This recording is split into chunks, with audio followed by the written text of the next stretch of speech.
like talking a little bit about Chanuka, about the name Chanuka. The simplest interpretation of the word Chanuka is dedication.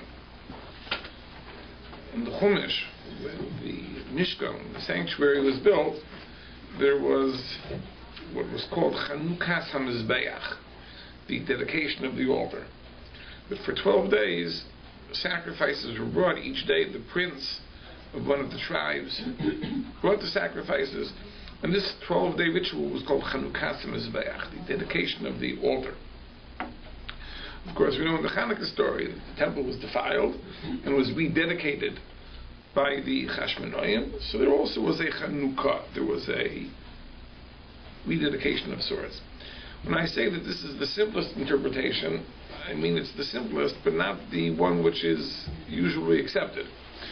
There's another interpretation of the name Chanuka, in which it's really a contraction of two words, Chanu, Chaf, Hey. That the Jewish victors rested on the 25th day of Kislev, meaning the battles were completed on the 24th, and the 25th, which of course is our first day of Chanukah, this was the day of rest and celebration.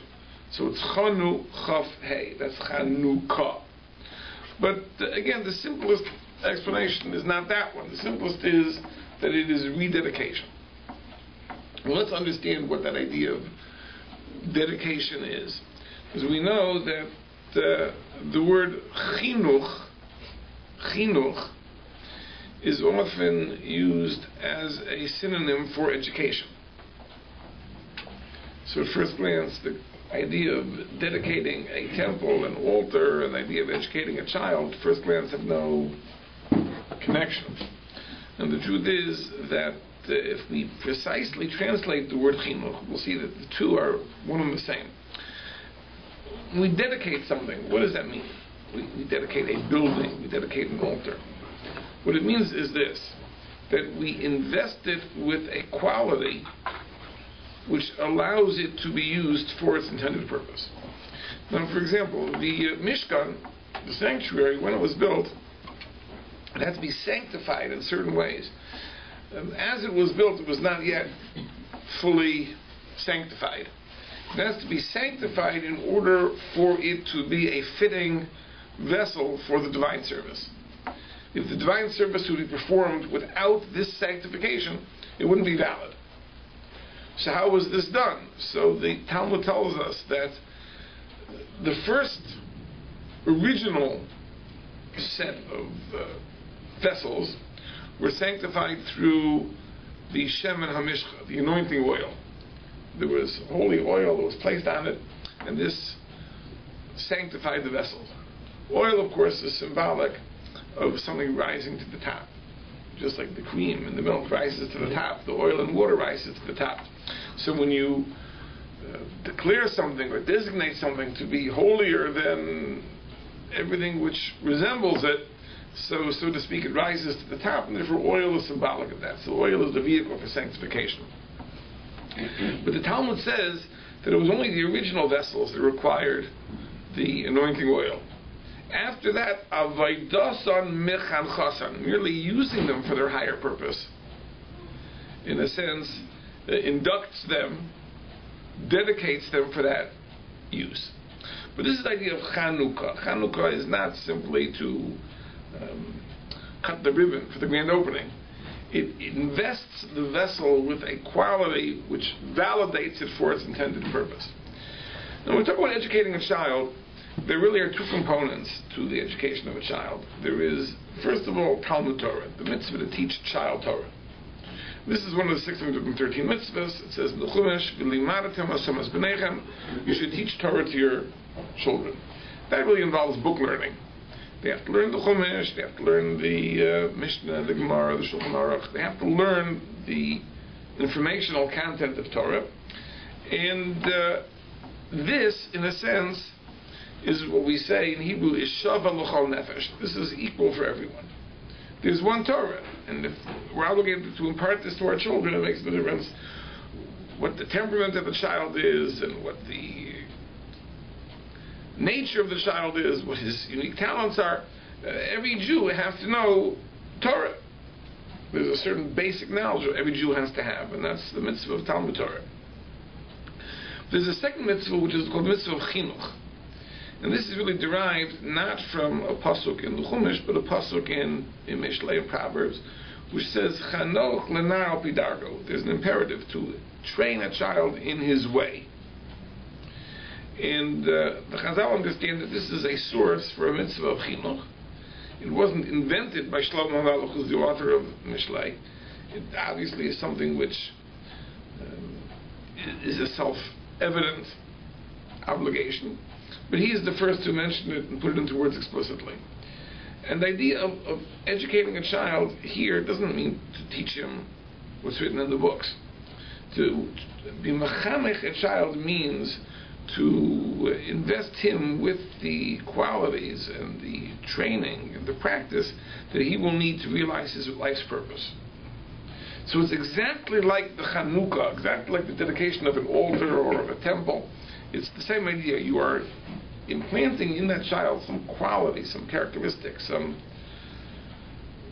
germ of an idea which enables him to live his life as he's meant to live it.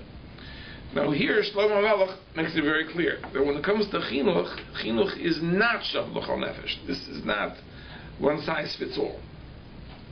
Because when we're talking about enabling the child to fulfill his purpose in life, every person has a unique purpose. There are no two people that are here for the same reason. The great Ramchal understands this is the meaning of a famous statement from Chazal. Chazal say that every person is obligated to say, B'shvili nivra ha'olam, the world was made for me. Every person is obligated to say the world was made for me. So why should that be? That seems a little arrogant. The whole world was made just for me. I mean, so what are you? It was made for me. You're just scenery. Now, Ramchal says it doesn't mean that. Obviously, it isn't to be taken in that brazen sense. It means this. It means that every person has a function which is not going to be duplicated by anyone else that ever did walk the face of this earth or ever will walk the face of this earth. That which you are put here to do is your unique assignment. And in that sense, it's as if the universe is waiting for you. There is something that you contribute that no one else can or will do. And again, in the case of some individuals, it might be something which is universally recognized as such. I think we would all say that the role that Avraham Avinu played in Jewish history was never duplicated. The role that Moshe Rabbeinu played was never duplicated. Okay, these are dramatic illustrations, but it's true for everybody. That the role that you play, that which you can do, no one else will do. If you don't do it, if you shirk your responsibility, it will be left undone. And therefore, parents have an obligation to be mechamech their children, to induct their children into this aspect of purposeful living by cultivating that unique set of characteristics, those unique talents that will enable this child to realize his purpose. That's the idea of Chanuka, and it's Chanoch lenar al pi darko. It's you educate each child according to his way, because we're talking about something which is very, very, very much individualistic. It's not, again, as we said, one size fits all. If I train you to do a job which really is someone else's job, and I do that because I'm oblivious to your unique characteristics and talents, I'm doing you a terrible disservice. I'm setting you on a path to do a job which someone else is meant to do, and that person will do it better because it really is his job. And the job which you are meant to do, you're not going to end up doing. Let me just mention, by the way, as a precaution, how would you ever know this? How would you ever know what your unique mission is?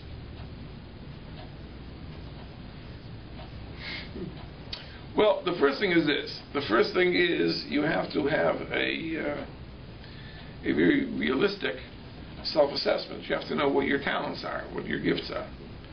If you have a very specific talent, a unique talent, then it's a pretty safe bet that your mission in life is somehow bound with that talent. It wouldn't have been given to you unless it was meant to be used. Except, you have to be very careful over here, because sometimes there could be exceptions to this rule. Sometimes it could be a challenge. It could be a nisayon. It could be a test. Are you going to cultivate this talent, or are you going to devote your life to something more purposeful? The example that a good friend, Rabbi Eliezer Breitowitz, once gave is, imagine a person who has the talent to be a hand water skier. Most people water ski on their feet. I imagine this person, he can do it standing on his hands, hand water ski. And there are probably not more than 2 or 3 individuals in the world that can do that. So he figures, this is my unique talent. This is something I can be the world's best at, and therefore this is a sign from heaven, this is what I'm meant to do. You have to ask yourself the question. Okay, it's true, this is your talent, you're cultivating that talent. What good is this to anybody? Is the world going to be a better place because you cultivated this talent? Are you going to help mankind? Are you going to... The answer obviously is no. So here, if it's a choice of being the world's best hand water skier or the world's second best cancer researcher, probably it would be a safe assumption that it's better to be the world's second best cancer researcher than the world's best hand water skier. Rabbi, isn't it possible that many people don't realize their talents and never get anywhere with it? 1,000%. Also, don't their parents lead them on a way perhaps to help them find their talent? Well, no. Again, I think that many people don't utilize their talents, and often that is because their parents put them into a mold and don't cultivate their uniqueness. I mean, we live in a time where sadly, there is a tremendous pressure to conform, in a sense, to march in step with everyone else, and that really puts a damper on cultivating talent. I think that our educational system does not provide outlets for certain types of creativity, certain types of self-expression. And that's something to be bemoaned. Sometimes you have a person who you find is wonderfully talented, etc., and you discover that it's precisely because he did not or was not trained in our educational system. Sometimes you find a person who is like a jack of all trades, and you wonder, like, how was he able to cultivate all these interests and talents? And you discover that really he's a Baal Tshuva. He only came to Judaism when he was 30 years old. And all this he cultivated before he became religious. And that's a very, very serious critique of our community. If it turns out that many way talents are only cultivated because the person has not yet been exposed to Judaism, it's something that is very seriously wrong. But again, just because you have a talent doesn't necessarily make a strong case for cultivating it. It has to be a talent that somehow adds value to you as a person. It makes the world somehow a better place, the Jewish community stronger, or whatever it is. It has to have some true worth. The mere fact that it's hard to do and that it's rare, that doesn't make a strong case. And again, we admire that. Every 4 years we watch the Olympics, and we're very impressed by these people who really sacrifice and starve themselves sometimes to train in these very, very obscure sports that are not lucrative at all. I guess, if you're a football player, a baseball player, a tennis player, you can make money. Even a golfer, there are endorsements, so you can parlay your talents into financial well-being. But if you're an archer or a skeet shooter, or in the Winter Olympics, if you do the luge, these types of things. These are sports that, curling, Though maybe in Canada curling is already something that can make money. And I think that we admire these people's perseverance and their effort, but we have to ask ourselves the question, I mean, does it really make a difference in the long run? Are we admiring them for their effort in achieving a difficult goal, whereas the same effort could have been directed to something more worthy? I mean, these are tough questions. But in any case, putting aside the question of how you know, but every person has a unique mission, and the chinuch, parents have this responsibility when they're mechanech their children to cultivate those talents that in fact will allow that child to fulfill his unique purpose. And that's the idea of Chanuka. That's why Chanuka and chinuch are very, very closely related. Same word. In the same way that we dedicate the Mishkan, we sanctify the altar. It means we invested with the quality that is needed for it to fulfill its purpose. So is with the chinuch of a child. We've pointed out in the past the danger of providing a one-size-fits-all chinuch to children of very different temperament. And we cited the very, very frightening observation of Rabbi Shimshon Hirsch, who points out, how is it possible that Yitzchak and Rivka had two children that were so different, Yaakov and Esav? The fact that Avram had a Yishmael and the Yitzchak, that perhaps we can answer. They're different mothers. Yishmael was born to Hagar. Yitzchak was born to Sarah. Maybe that difference accounts for the difference. But in the case of Esav and Yaakov, they were twins. And it's very interesting, by the way. Had they not been twins, we also could have had an answer. Birth order makes a difference.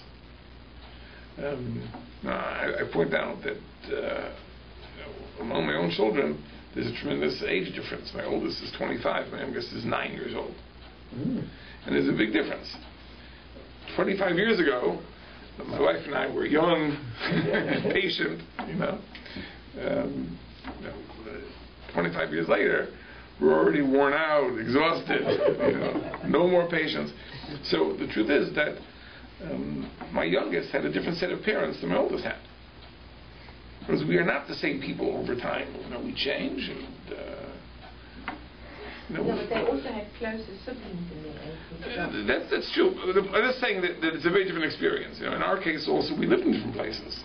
My oldest children were born in California. My youngest children were born here in Toronto. There's a big difference between a California upbringing and a Toronto upbringing, not just the weather.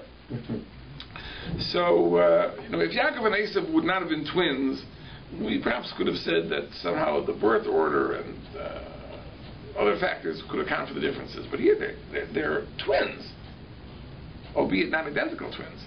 And how is it possible? Rabbi Shimshon Hirsch says an interesting thing. He says that every child is born with a unique temperament, and every child needs a unique chinuch. And the problem with Yaakov and Esav was they received an identical training. They received an identical education, identical upbringing, which was perfectly suited for Yaakov and his temperament, but which was terribly, terribly inappropriate for Esav. So Yaakov thrived on it, and Esav rebelled against it at the first opportunity. Now again, this is a very, very bold statement. We tend not to criticize our forebears, but Shimshon Hirsch understands it this way. And Jewish history would have been different had Yaakov and Esav been given individual training, fulfilling the dictum of Chanoch L'nar al pi darko, train each person according to his way. It's very, very interesting that we talk about Chanuka and Chinuch. There's really another aspect to it. That Chanuka is not just the dedication of the sanctuary that was defiled by the Hellenist Greeks. Chanuka also is a type of education for the Jewish people. It's a type of training for the Jewish people. And let me point out that if you study the history of the Chanuka story, you find an amazing thing, that the Chanuka story is the first episode of ideological conflict of the Jewish people and other nations. As you had previously geopolitical conflict. Now, Eretz Yisrael was at the juncture, the crossroads of great empires. Egypt to the southwest, Babylonia to the northeast. So there was a certain inevitability there would be a battleground. And the fact that Assyria invaded Eretz Yisrael, the fact that Bavel invaded Eretz Yisrael, is not to be unexpected. It makes perfect sense. It was a strategically located piece of land, and conquering it would actually give its conqueror a certain geopolitical edge. Even when the Babylonians destroyed the Beis Hamikdash, because you don't find that Bavel had any particular hatred for the Jewish religion. It's a very, very, very interesting thing that religious wars really only began with the advent of monotheism. Pagans were remarkably tolerant. If you have a pantheon of 20 gods, there's always room for a few more at the table. So you don't find religious wars that were fought. As you find the geopolitical wars were fought. Obviously, each nation claims to be fighting in the name of its god, but the truth is that the ideology of the one god and the ideology of the other god really had very little to do with it. It was religion as politics at most. Yavon, the conflict of the Chanuka story, is the first time we have religious, ideological issues, and we were victorious in this first battle. But the interesting thing is that the battle against Hellenism continued. Chanuka celebrates victory in the first skirmish, the first battle. But that wasn't the end of the war. And if you study the history of the 100 years that followed, you find again and again and again the same issues, the same conflicts, the same struggles arise. So it's a very, very odd celebration. Normally we celebrate something when the battle is over, when the enemy is vanquished, never to rise again. Whereas here we're celebrating our first victory, and yet we have the same issues coming up again and again and again and again and again until the destruction of the second temple. And the answer is this, that Chanuka is not so much the celebration of a victory which is complete, so much as a chinuch, as a training for the successful battle. In other words, we observe Chanuka because the victory of Chanuka gives us the confidence that we can fight these battles in the future and be victorious. The Sfas Emes says an amazing, amazing thing. And if you look in the Al-Anisim prayer that we say, it says that when the miracle of Chanuka took place, not in Al-Anisim, rather, in the Talmud quotes the story, the Talmud says that after the victory, the next year, 1 year later, they established Chanuka as a holiday. And the question is, what took a year? When the miracle took place, right away they should have said, wow, this is a cause for celebration. Next year, at this time, everyone should celebrate. It seems that it wasn't until a year passed that it dawned on the Chachamim that this was a victory that was worthy of a celebration. So the Sfas Emes says an amazing, amazing thing. He says like this. He says, along the lines we've been explaining, that the ordinance of Chanuka was not to celebrate a past event. It was to give us the sense of confidence that we could meet these challenges in the future. In other words, God knew that the problem of shmad, the problem of apostasy, the problem of heresy, the problem of blending of foreign values into Judaism is a problem that Jews would face again and again and again and again over the years of the long exile. So God made a big deal but our first victory, because it gives us the confidence and the strength to resist these challenges.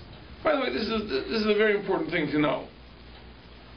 Now, the Talmud says, for example, let's go off on a tangent for a moment. The Talmud says that Hillel mechaye v'eswanim. Hillel obligates the poor people. Hillel was a terribly, terribly, terribly poor person. I mean, miserably poor. And yet, he devoted himself to the study of Torah. So this teaches us that even poor people can devote themselves to Torah, study, and become accomplished scholars. So what's the idea? The idea is like this, because we all look for excuses. And we all tell ourselves that given my circumstances, it is impossible for me to do what God wants. I cannot study Torah, I cannot keep Shabbos, I cannot keep kosher. My circumstances are unique. I understand the Torah. The Torah speaks to the whole nation. Generally, for most people, keeping Shabbos is possible, keeping kosher is possible, studying Torah is possible. But obviously there are going to be exceptional cases. My circumstances are so extreme, I cannot. It's impossible for me. Now, it may be true. There may be circumstances where it is impossible. Impossible. If it's obviously impossible, then God can't expect it of you. The question is this a judgment that we can make for ourselves, or is this a judgment which lends itself to the potential for self-delusion? Now, how often do we tell ourselves it's impossible and it really is possible? So this is a judgment, again, that it may be a true judgment. And maybe after the fact, if I really try, and I fail, maybe after 120 years, they'll tell me in heaven, you should remember that time you failed. You should know that was an occasion where it was literally impossible. There's no way you could have passed the test, and if I don't hold it against you. And that may be. But when you make that judgment for yourself, you always have to wonder, maybe I'm fooling myself. Maybe I'm telling myself it's impossible. It really isn't impossible. Okay, that's something you have to keep in mind. So when you see a person who seems to be in worse straits, and yet he's able to do it, that obligates. I can't say, listen, given my financial circumstances, I can't do it. Hill was worse off, and he was able to do it. The Medrash says, and this is relevant to this week's parsha, that Yosef gave the Jews in Mitzrayim the ability to resist sexual temptation. The fact that the Jews in their 210 years in Egypt were able to resist the temptations of Egypt is a credit to Yosef. How so? Because Yosef resisted the seduction of Potiphar's wife. So what does it mean? Yosef gave us the strength. We're not talking about something which is mystical. We're talking about something very down to earth. Imagine the following situation. You're a boy. You're a 17-year-old boy. You're alone. No one will ever know what you did. No one cares what you did. And here's this woman who is very, very, very attractive and very, very persistent. And on top of everything, she's very powerful.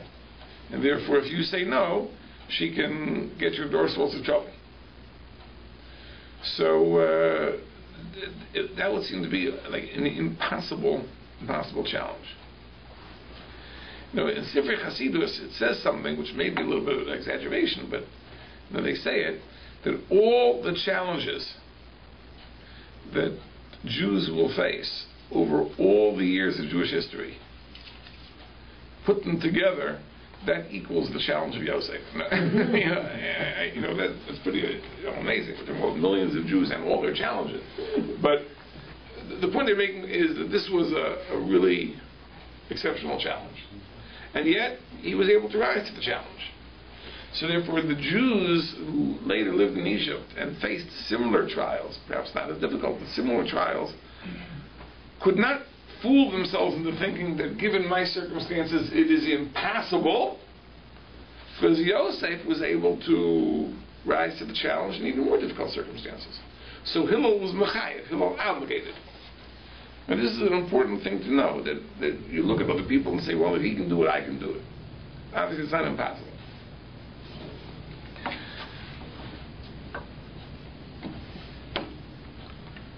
So that's the idea of Chanuka. Because Chanuka gives us the confidence. It's true, it was the first skirmish in a long war. But we were victorious in that battle. With Mesiras Nefesh, with self-sacrifice, with determination. We were able to hold the Yevanim off. We were able to resist their pressures. So therefore, this gives us the confidence to carry this battle on. If you win the first battle, this gives you the confidence to go on. If you lose the first battle, then you're finished. I mean, just to give a muscle to this, in politics. In the United States, you have primary elections leading up to the nomination of a candidate. And this is over a period of months. So first is New Hampshire primary, which is usually in January, early February. And this is the first date to vote. Before that, you have the Iowa caucuses, etc., etc., etc. And then later on, you have Super Tuesday and later primaries and so on and so forth. If you win those first battles in Iowa and New Hampshire, you have the momentum to go onward. If you lose them, you might as well just quit. You can't raise money. There's no interest on the part of the press. You can't get your message out. So you're finished. You're dead in the water, essentially. But this is the important thing. If you're victorious in those first battles, this enables you to keep going. Well, so it is in life. Because if the first time we face a challenge we're victorious, then we'll be able to face a similar challenge again, and maybe a challenge even a bit more difficult. But if we're defeated at the outset, then that's it. We can't go on. We're through. And that's what Chanuka really is. Chanuka is not the last stand, the end game. Chanuka is the first skirmish in a very, very long war. We were victorious, it gives us the strength to go on. Says the Sfasemis. But we have a rule that HaKadosh Baruch Hu always creates the refuah before the makkah. HaKadosh Baruch Hu always creates the cure before the illness. Such a rabbinic statement. But HaKadosh Baruch Hu doesn't solve the problem after the problem develops. He solves the problem before the problem develops. So that means, like, sometimes I guess it would be like a doctor or a researcher would discover a drug before the illness that it treats is discovered. No, that isn't always the case in case of drugs and medicine. But that's the idea, that when it comes to the Jewish people, the survival of the Jewish people, God creates the refuah before the makkah. The solution is in place before the problem develops. So he says like this. He says that Chanuka, the victory of Chanuka, is meant to solve a problem, which is to enable us to meet challenges that we're going to face in the future. But that we would face those challenges without immediately apparent. At the time of the Chanuka story, these challenges could not be foreseen. There was no way of knowing that we would ever face similar issues again. It was thought that this was a flash in the pan. This was a one-time thing, and it's over with, and the likes of this aren't going to repeat themselves. And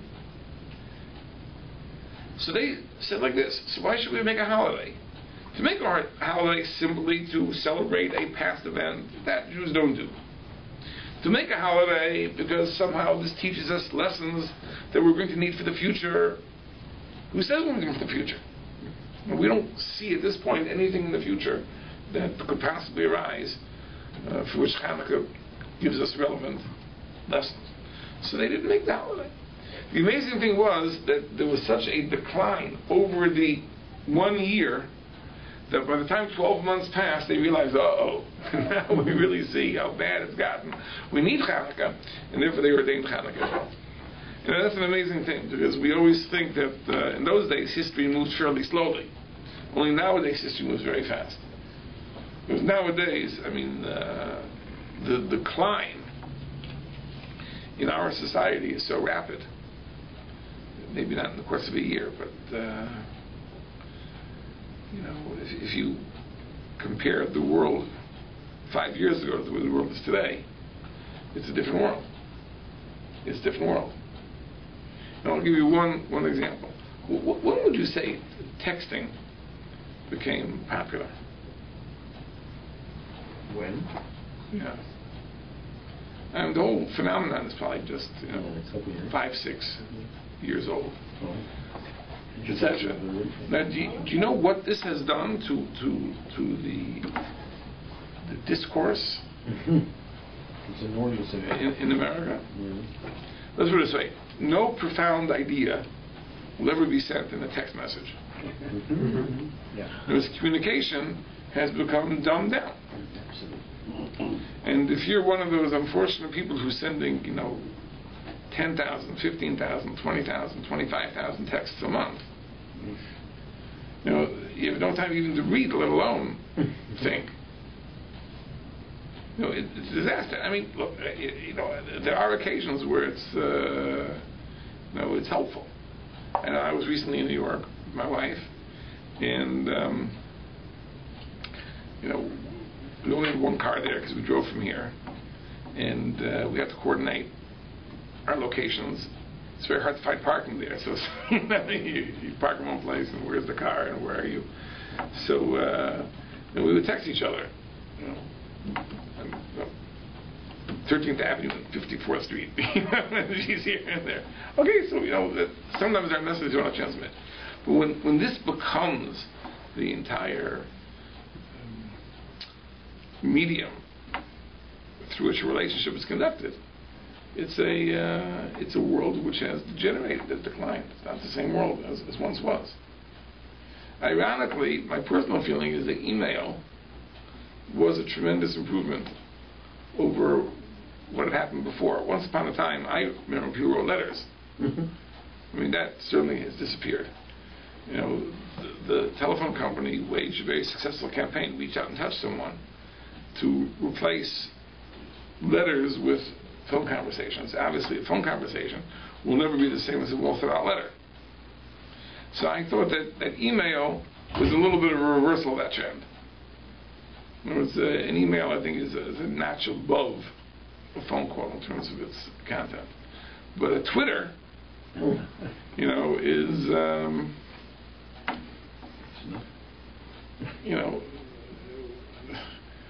there's certain ideas that can't be artificially condensed into 20-something words.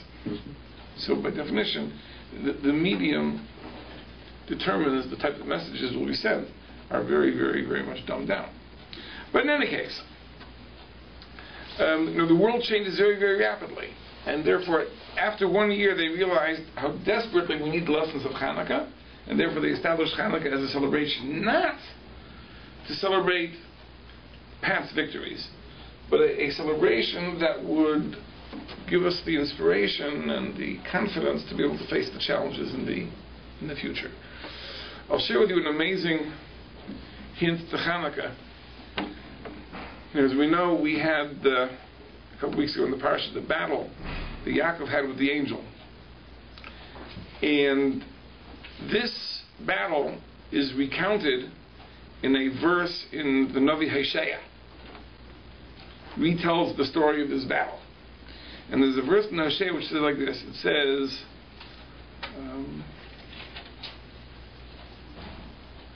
Vayosar es malach vayuchol, that Yaakov dominated the angel and was able. Bacha vayischanen lo, the angel cried and begged him. So I heard from one of my rebbeim years ago that Bacha vayischanen lo is a hint to Chanuka. Bacha Beis Chafei is Bi Chafei on the 25th of Kislev. Bi Chafei. Vayischanen, you see the letters Ches Nun Chanuka, and Lo Lamed Vav is a hint of the 36 candles of Leib Chanuka. It was a Chanuka box of Chanuka candles has 44 candles, but 8 are shamoshim. So leave those out. In terms of the actual candles for the mitzvah, it's 36. Because 1 plus 2 plus 3 plus 4 plus 5 plus 8 is 36. That's the real number of Chanuka candles, 36. That's low. Bachavi is Chanan low. Now that means that somehow there's a remez, there's a hint to the story of Chanuka in this battle with the Malach. How so? It's exactly that. Because, let's recount the story. The night before Yaakov is going to meet Esav, he has a battle with this angel, in which he's victorious overall, but he does suffer injury. He is left limping. Now, obviously, a fight with an angel is not a real fight. The Ramban speaks out that if the angel is empowered, he could crush you like a bug. If he's not empowered, you can easily beat him. So what's really going on over here? Like, is this a fixed fight? Like wrestling, you know, the stage. What is the nature of this fight? The idea of this fight is it's really a form of prophetic experience that HaKadosh Baruch Hu is telling Yaakov, you have the strength to overpower Esav. You have the power. It doesn't mean it's going to be a cakewalk. There are going to be setbacks. There are going to be difficulties. Sometimes you're going to suffer an injury. You're going to be left limping. But overall, you're going to be victorious in this battle. Why is it important for Yaakov to know this? Because when you're going to face Esav tomorrow, you have to have the confidence. And we've spoken out that the Zohar HaKadosh says that this challenge that Yaakov faced the next day was an unprecedented challenge. Because Esav wanted to turn the clock back. Esav wanted to form a partnership with Yaakov. And he goes to Yaakov and says, let's work together, let's live together, let's travel together, let's be one. Or the partnership, which may have been the vision of Yitzchak originally, but that Rivka thwarted, Esav wants to revive. And the Zohar HaKadosh says that this required all of Yaakov's ingenuity, his tact, his diplomacy to extricate himself from this. And there were tremendous temptations to give in, because after all, Esav was coming with 400 armed men. And he could easily have slaughtered all of Yaakov's people. And after all, so we'll get along. We'll have a treaty, we'll have a covenant, and maybe we'll have to cooperate. It doesn't work out, don't worry about it. Then, if Yaakov would have gone into this battle without the confidence that he gained from the night before his encounter with the angel, then he would not have had the strength, the courage to resist Esav's advances. But because he had the experience the night before, that's why he was able to face Esav successfully later on. And by the way, there's a mitzvah which we perform even nowadays without realizing it, that commemorates this, the mitzvah of Gid HaNasha. And the Sefer HaChinuch, if you look in the Sefer HaChinuch on the mitzvah of Gid HaNasha, it says exactly this, that the mitzvah of Gid HaNasha is to commemorate this battle. And the reason we want to remember this battle is because this is our assurance that we will survive our encounters with Esav, and we will, as a nation, come to the Messianic age. That's what it's all about. And therefore, in a sense, this is a chinuch, this is an education, this is a training. Right? This is how Yaakov was educated or trained or prepared for his battles the next day. That's what Chanuka is all about. But Chanuka is not a celebration of victories which occurred. Chanuka is chinuch, it's training. It's a preparation for the long galus, which is yet to come. But it's a reminder, we were victorious in that first battle with the oven, we're going to be victorious in all the other battles, whether our antagonist is Islam or Christianity or atheism or secularism or any ism in the book. Right? We can resist that, we can fight that with Mesiras Nefesh, with sacrifice, with confidence. And that's what Chanuka teaches us. Chanuka identifies for us the well springs of courage and strength that we have to assert our convictions. That's what we need to have in order to face the future. So Chanuka itself is a chinuch. It's not just that the word chinuch and Chanuka, the sense of dedication of the temple, have the same root. Chanuka itself really is a chinuch. It's really a education. It's a training. And that, by the way, explains a very, very interesting thing that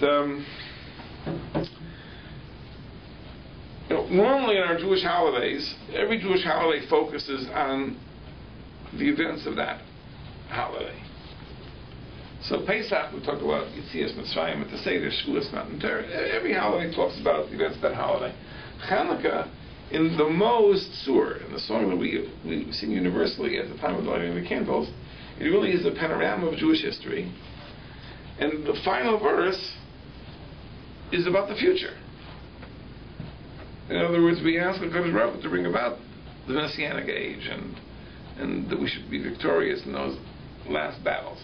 And I think because that's what Chanuka is all about. Chanuka is not just a celebration of the past. It really is a chinuch. It's a training for the future. And this is where we have to be aware of this. Now let's make 2 points about chinuch. Self-education. That are very, very important to know. One is, as we said already, that chinuch is very, very, very individual. It's very, very individual. In other words, it's not one size fits all. Every person has different talents. It's a different mission in this world. Every person faces a different challenge. But in the Nisyonos, the challenges that I'm going to face aren't the same challenges that you're going to face. On the simplest level, I work for a Jewish outfit, for a yeshiva. I don't find myself in the secular workplace. I don't have to defend my faith to anybody. There are very few people in my yeshiva that are really antagonistic to Judaism. I don't have those issues. But there may be people in the room at this moment who face challenges I would never have to face.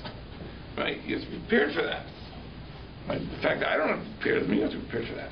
So the Gemara says that there was a certain Amara that used to praise Rav Safra, that he was an Adam Gadol. He was a very great person. And this was to heretics. So the heretics once got hold of him, and they asked him the meaning of a certain verse. He didn't know. So they took a rope and they put it around his neck and they started pulling from both ends. When you don't know. So finally it was Rabbi Eliezer came and said, what are you doing? So he says, this is the person that you said is a Torah scholar. We asked the meaning of a verse. And he didn't know. So Rabbi said, listen, I never said he was an expert in Tanakh. He's an expert in Talmud. But Tanakh he doesn't know. So they said, well, why do you know Tanakh? So Rabbi said, I spend time with you heretics. So I need to know Tanakh. Those are the questions you're going to ask me. Says he doesn't spend time with people like you, therefore that's why he doesn't know. In other words, the point is that if you keep a certain company, then you have to acquire certain expertise. If you don't keep that type of company, you don't have to acquire that expertise. You can live without it. Right? It would be nice if everyone would know everything, but life is too short for that. So you have to know what you have to know. So in my situation, there are probably things I don't have to know. In your situation, there may be things you do have to know. Right? If you work in a workplace where people are going to challenge you, well, what are you going to answer when they ask you, why don't you do this, or why do you do this? You better have a good answer. Right? No one is going to ask me why I take off early Friday afternoon. Right? Someone might ask you. So you have to have an answer for that. Or keeping kosher, whatever the issue is. There's also another interesting thing about chinuch that I think is important to know, and it's relevant to this week's parasha, the stories of Yosef, which is this, that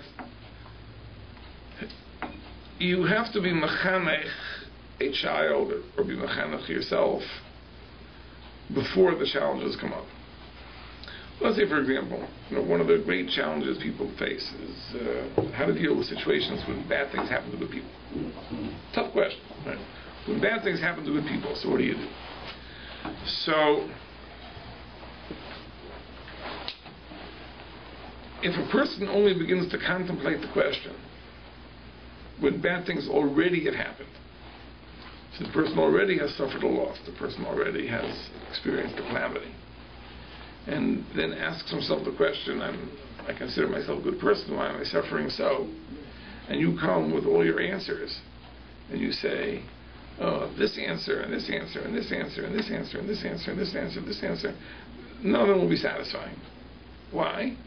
because when a person is in pain, this is not necessarily the time that they are open to intellectual explanations. And by the way, this is a halacha. The halacha, when a person goes to a Beis Ha'ovel, a house of mourning, so the halacha is that you don't speak until you're spoken to. And from the Gemara, we see also there are certain things a person is not meant to say in a Beis Ha'ovel. And a lot of those relate to trying to answer God. In other words, there's a tremendous temptation to want to be God's defense counsel in that situation when the questions are raised. But it's, as a rule, always inappropriate. By the way, it's inappropriate for several reasons, but one of the reasons is because it undermines what you're meant to do. You're meant to comfort the mourner, right? If you mount a successful defense of God, you're essentially saying that it's coming to you, and therefore, if anything, you're only compounding the person's pain. So, this is not the time for discussions of theodicy. But when is the time? The time is when things are going well. When things are going well, this is the time to talk about how we are the beneficiary of God's kindnesses, and we should appreciate what He gives us, but we have to be aware that nothing lasts forever, etc., etc., etc., etc. When the ideas sink in deeply, right, then you have ammunition which will keep you in good stead when the difficult times come. Whereas chinuch has to anticipate the need. Now, when I say anticipate the need, you don't want to give too much chinuch. The joke is told of the boy who came home to his mother and says, "Mommy, where did I come from?" And the mother panics because she's assuming that the child is asking that big question about the birds and the bees, and she's hemming and hawing, and finally she says, "Well, why do you ask?" She says, "Well, Tommy next door told me he's from Philadelphia, so where am I from?" So you have to know that not every situation calls for all the information. But certainly, chinuch must anticipate the needs. In other words, the things that a child will have to know, you might as well teach him before he needs to know them. The idea should sink in, take root, become part of his hashkafa, be integrated into his hashkafa, and then it becomes a possession which can help him when he needs it. If you don't anticipate the needs, and you're offering ad hoc defenses of God and Judaism, usually it doesn't work. The interesting thing is, and the Sfas Emes points this out, is that really is a theme, not so much in this week's parsha, but in last week's parsha, Parshas Miketz, which of course is Shabbos Chanuka, which is the idea of preparation. There's the idea of preparing in the 7 fat years for the 7 lean years. Now, obviously it goes without saying, if you're talking about storing food, that you can't prepare once the famine started. The Sfas Emes says this is true about chinuch generally. Right? You can't prepare in the lean years. You have to prepare in the fat years. And when things are going well, that's when you prepare. When things are going poorly, you have the ability to ride and weather the storm because you've already prepared in advance. And chinuch also has to anticipate. Our own self-education has to anticipate. We have to learn those things and teach ourselves those things that someday we may need. Now, if a couple is getting married, they should give thought to the fact that someday they're going to have children. Because if they haven't given any thought to the types of lessons they wish to impart and how they wish to raise the children, they're going to find themselves unequipped to deal with that when those children are born. This is something that may not be that much of a problem in the very, very, very devout Orthodox community, but I think in some segments of our community this could be a tremendous issue. I think sometimes people get married, there might not even be a fundamental agreement on whether to have children. All of a sudden, one spouse or the other wants to have children, the other says, children? We'll talk about children. But even if having children is a given, how are they going to be educated? How are they going to be trained? What guidance are you going to give them? Now, these are issues that are very, very, very, very difficult and have to be addressed beforehand.